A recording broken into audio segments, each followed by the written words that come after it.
Oh, he was a runner. Did you see that?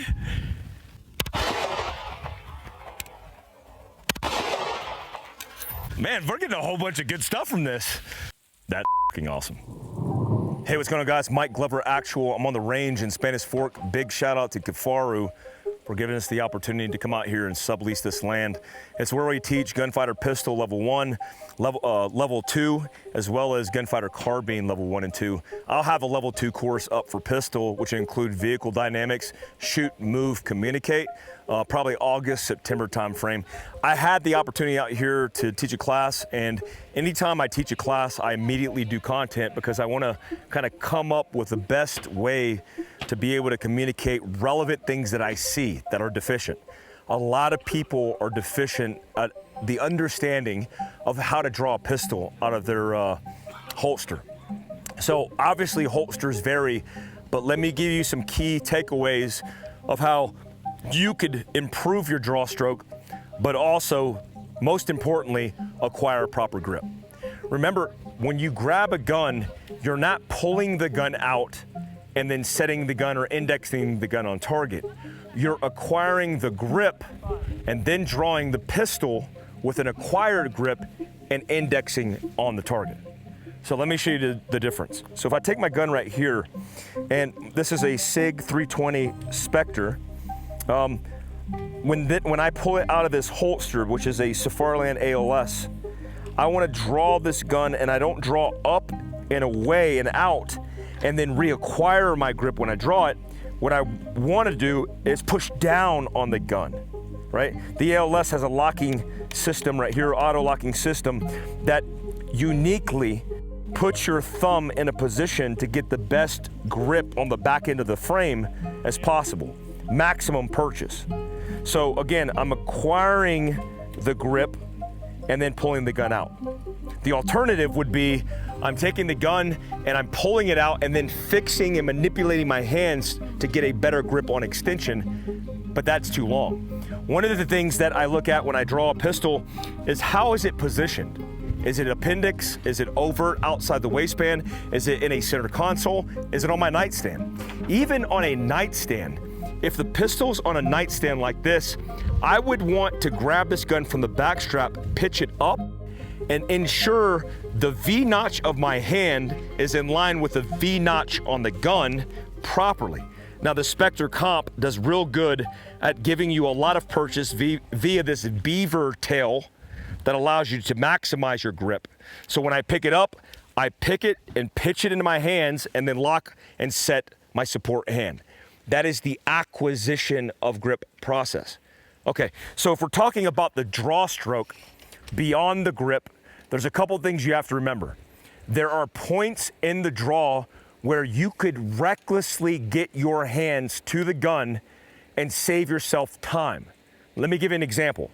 If I'm here and I'm confronted with an immediate threat, practicing going slow to the gun does me no good, because here to here can be an accelerated movement to the gun, and then I have to slow down in the acquisition.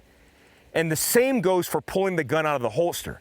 So if I take a gun and I pull it out of the holster, if I do it slowly and then move fast, I'm losing time where I could gain it the quickest. So I'm here to the gun, fast out to clear the gun. What I do is a tactic where I clear and bypass the barrel from the holster, which allows me to simply drop my elbow to get the gun in line with the target. Let me say that again. As I draw the pistol and I pull the gun out, as soon as I clear the real estate, all I have to do is drop my elbow, which gets the barrel of the gun in line with the target. And then I could drive and accelerate the pistol to the target, slowing down to acquire. And I say slowing down very, very cautiously because I don't want you to slow down. Now, the way to practice this is by slow practice or slower movements and then speeding up as I evolve. So an example would be here to here, slowing down, here to here, slowing down, here to here, slowing down, okay? And slow-mo or slow practice culmination where I'm going through all the movements in one fluid movement, it would be this. And then I want to accelerate the speed. I also want to take the time to isolate specific movements to gain the efficiency in individual brackets. Phase 1 is here to here, so I need to practice that. Damn, I'm fast. But then I want to practice the next movement, which is clearing the holster and dropping the elbow. Obviously, I'm doing this compressed for YouTube, for your timeline, but I'm here.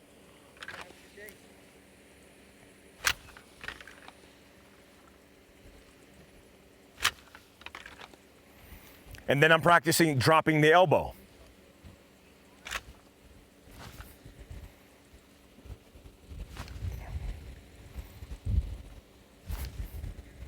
And then I'm practicing dropping the elbow and extending the gun.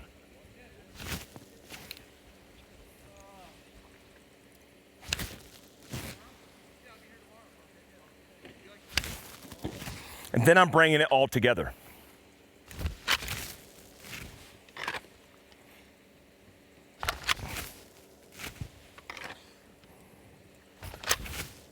Now I'm practicing it, bringing it together while doing live fire.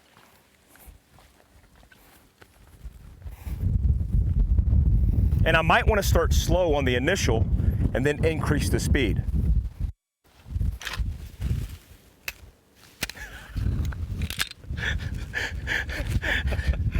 Holy fuck. Did that primer strike or did it extract around? Damn, I was so fast, guys. So freaking fast. That bullet, it had to keep up with my speed. Wow. All right, let's bring that back.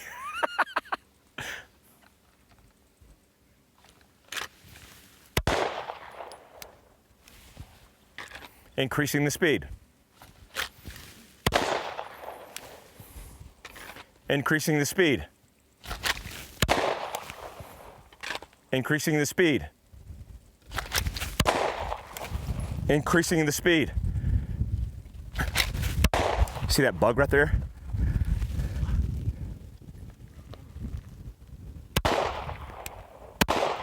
Oh, he was a runner. Did you see that? He was a fucking runner. Man, we're getting a whole bunch of good stuff from this. All right, guys, when I want to slow it down and focus on accuracy, I'm floating the gun because there is a point of diminishment. Because what kind of threat are you confronted with? If it's an imminent threat, meaning it's not immediate, like a barrel of the gun's not pointing at me, and I want to mitigate risk because I'm doing home defense. I'm in my living room walking through and I hear a noise and I'm appendix carried and I draw my pistol because the same fundamentals apply. I get that pistol out and then I lock it down. So it's here and it's stop, freeze, have the discipline, do your communication. And then also practicing rapidly engaging, but what can you get away with at that speed, right? What can you get away with at just sending it?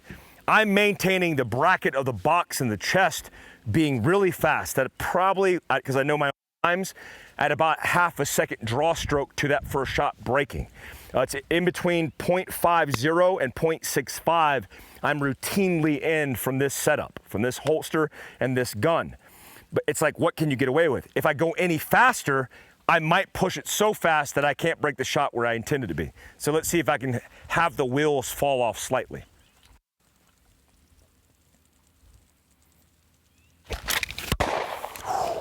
Damn, that was fast.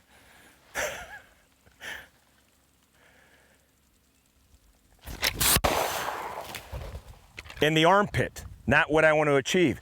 So I dial it back maybe 1/10 of a second.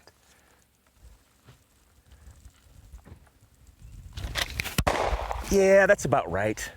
If I dial it back from there in 1/10 and I'm shooting him in the head, yes, that's about right. So now I'm creating this bracket of time and understanding of what I can get away with. Too fast, I'm gonna lose it. But if I just slow it down 1/10, I'll gain accuracy. So when you start to calibrate this on a pro timer, you start to build an understanding of what you can get away with. That's kind of what this is all about. Guys, I hope that rapid scenario and training block gave you some input to what we're doing. The long form of it is coming out to train with Fieldcraft Survival.